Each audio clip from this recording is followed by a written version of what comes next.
Imagine you're 13 years old watching your favorite television show that you're probably too young for, forcing yourself to believe that these are real characters and storylines as we typically try to do when watching fictional shows as a form of escapism, and then seeing one brutally die for literally no reason. Welcome to the OC. This is how killing a popular television show is done. The OC was a pop cultural phenomenon premiering in 2003 that pretty much immediately became a hit TV show. The warm coastal California setting mixed with rich people problems while also being self-aware enough to not just be another annoying, wealth-obsessed Kardashian type of show. This is a nice car. Didn't know you kind of lawyer made money. Was a huge reason why it rose to the ranks. In addition to some of the most lovable characters that have ever graced our TV screens, I'm talking the goofy and wise Sandy Cohen. No, we don't. My wife does. His ambitious yet kind wife Kirsten, their newly adopted bad boy son Ryan and protagonist, their nerdy indie biological son Seth, his crush Summer, the party girl who actually had character depth, and of course the depressed and problematic Marissa Cooper. Oh, Marissa. Marissa Cooper was played by Mischa Barton, and she was pretty much the it girl of the early 2000s. After a cameo in The Sixth Sense, Mischa was a model, cover girl, and New York bred force to be reckoned with, playing a deeply troubled 16-year-old on Fox's The OC. The creators wanted Marissa to be a girl who needed saving. In fact, it's why Olivia Wilde was passed on the role and later cast as a bad girl who didn't need saving, to say it lightly. But Mischa, with her strikingly natural beauty, she had a lot of sadness behind those highs. Every season she starred in The OC, Marissa was put through more in a lifetime than most of us will ever go through. And sure, most can argue rich people problems, especially in the beginning of the series. Is that in your purse? Yeah. So cute. Does your dad ever say no?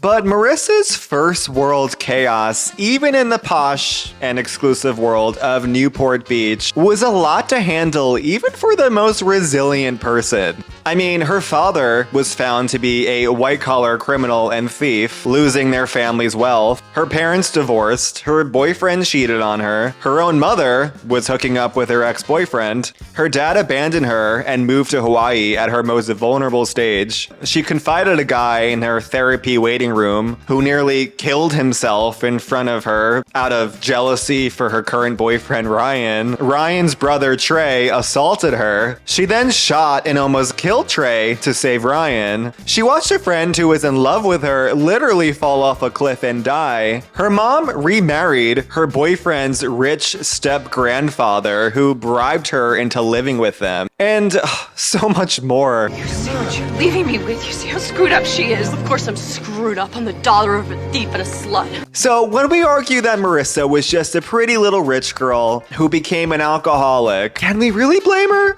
Marissa had a lot of problems in her life, but most of these problems were caused by other people. It seemed like Marissa was a character for the writers to use as a joke. Like, oh yeah, here is this really horrible, chaotic storyline. Let's give it to Marissa. Anytime the writers wanted to do something insane, Marissa was the punching bag. We didn't see Summer have anywhere near as much chaos as Marissa Cooper. Her biggest conflict in the show seemed to be her on and off relationship with Seth and her jealousy towards Anna. And this made Marissa a controversial character for most viewers. I can remember back in the day when I was a nerd and was going on message boards for the show, I remember seeing how many viewers could not stand Marissa. She was nothing but chaos. She attracted stalkers who she could, for some reason, never understand that they were stalkers. Friends, Marissa, I'm in love with you! How could you not know that? And listen, I kinda get it. Marissa was the show's messiest and most infuriating character sometimes. Her problematic relationship with Ryan was never as idealistic as Seth and Summer's. She constantly fell back into the same patterns and not listening to other people and her boyfriend. Sometimes we had to question why every guy was obsessed with this girl.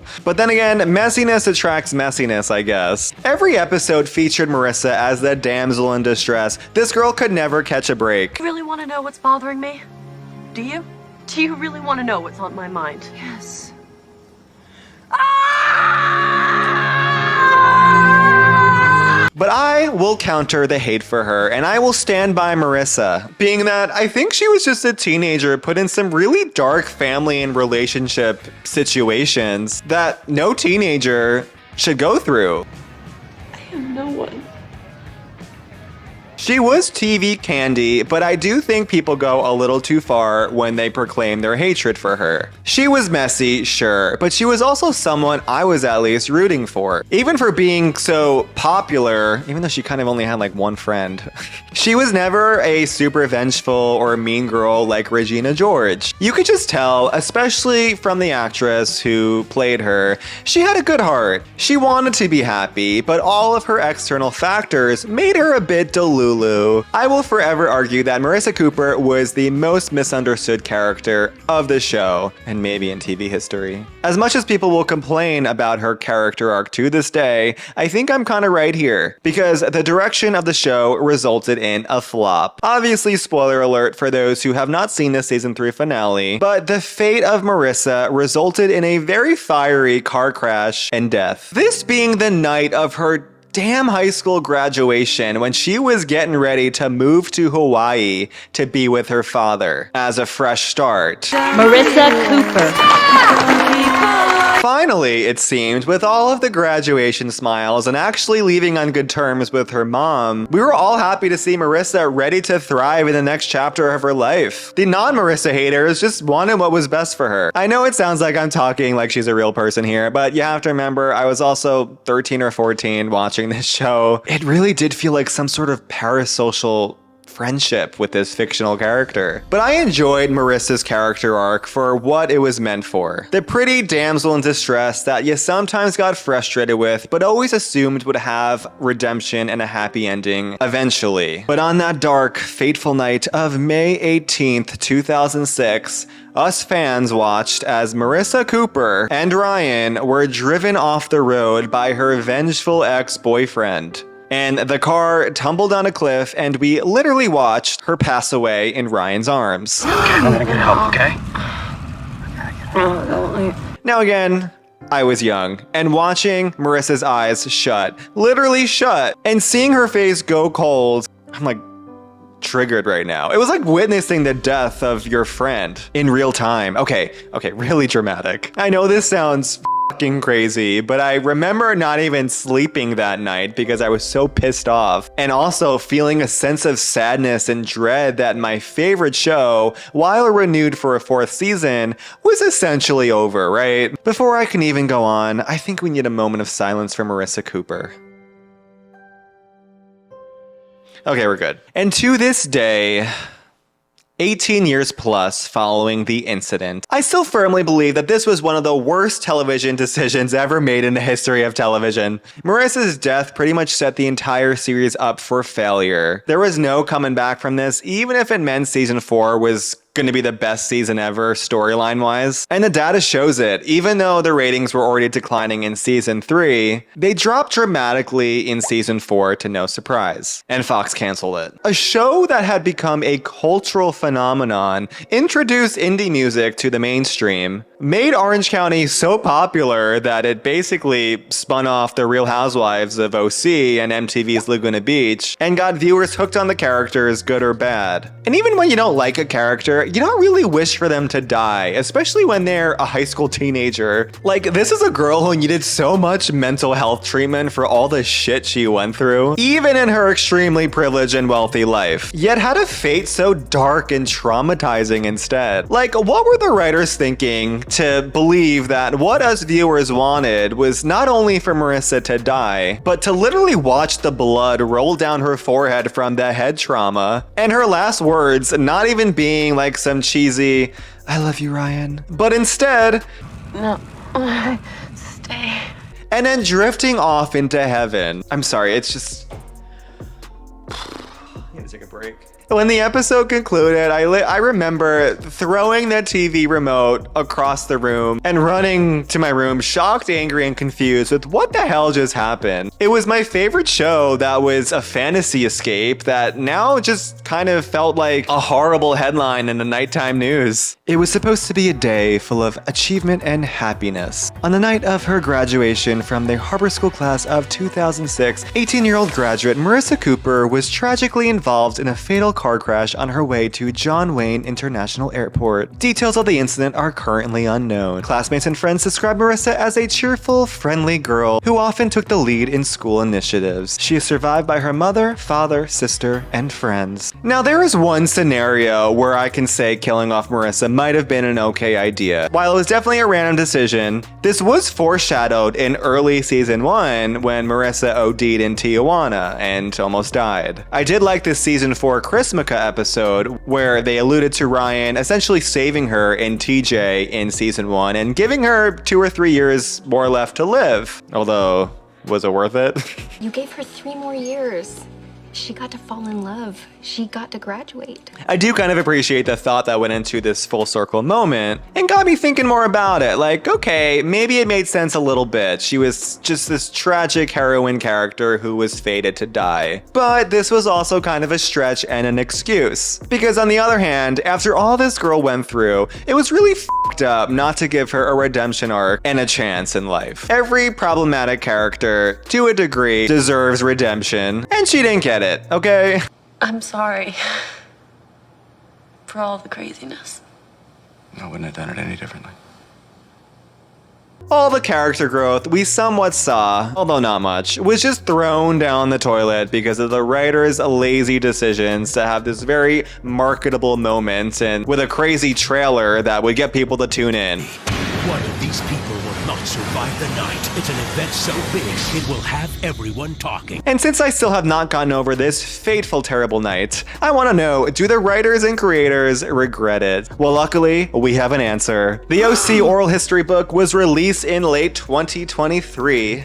And I had an opportunity to be an obsessed fangirl and attend the book signing with no one other than creator Josh Schwartz, Stephanie Savage, and Rachel Bilson. And when I came face to face with Josh Schwartz, I told him, you know, I'll never forget what you guys did to Marissa. And his response? Get over it. Some of the quotes in the book relay the following. Josh Schwartz, we thought we could do this, it would be shocking, but it would reinvigorate the show creatively. We were at a place where they really wanted something big and shocking, and it felt like the future of the show was up in the air. Stephanie Savage, and then the television without pity message board not liking Marissa. I won't say it was a determining factor, but it definitely was a factor in feeling like, well, we could do this and it would be okay. Kelly Rowan, who played Kirsten Cohen, I thought it was the biggest mistake they were going to make. That whole foursome, the chemistry with those 4 actors, screwing with that, I thought it was a big mistake. The first time I watched it with Josh and Matt Ramsey, and I was just bawling. I was like, what have we done? Not just that, it was sad that Marissa died, but that we made a terrible, terrible mistake. Oh, thank God. It is comforting to know and validating that there is some regret for the writers and showrunners here.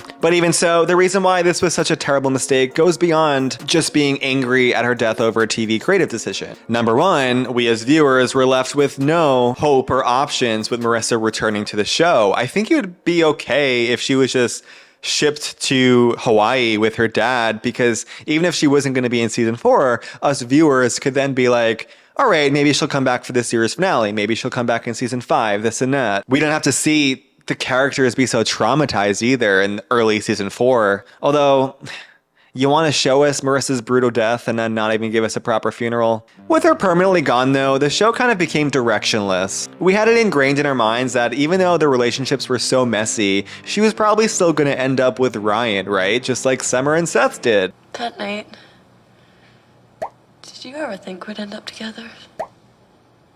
You saying it's over? Without that, all we got was some rage and trauma and then some weird lightheartedness and kind of joking about her death in a way, which just rubbed me the wrong way. Nothing matters anyway.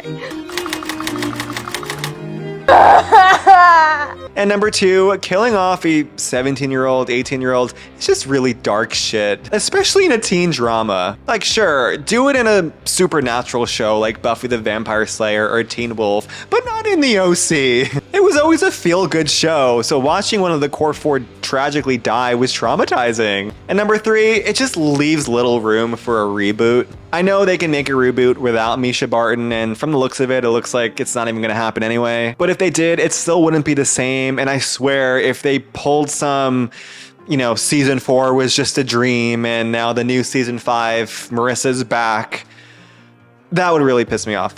I did not just spend 18 years grieving over the loss of this fictional character, only to find out 20 years later that it's all been a dream. So please, Josh Schwartz, if you are watching this, don't do that. The OC remains one of my favorite shows of all time. A lot of it is probably tied to the nostalgic aspect of it. Like, if I watched this show today for the first time, it probably wouldn't be in my top 5. I don't know. It was kind of just like, you had to be there when it first aired. But regardless, killing off Marissa is something that will probably always haunt me. Anytime I rewatch the show, I frustratingly have it in the back of my head that the season 3 finale is coming, and that there will never be real redemption or hope for Marissa Cooper. If only she just went and started her nice life in Hawaii. That was just cruel. Thanks for watching. Let me know your comments on what you think about Marissa's tragic departure from the show, and if it still haunts you to this day. Like and subscribe to support the channel, and I'll see you next time for more nostalgic content.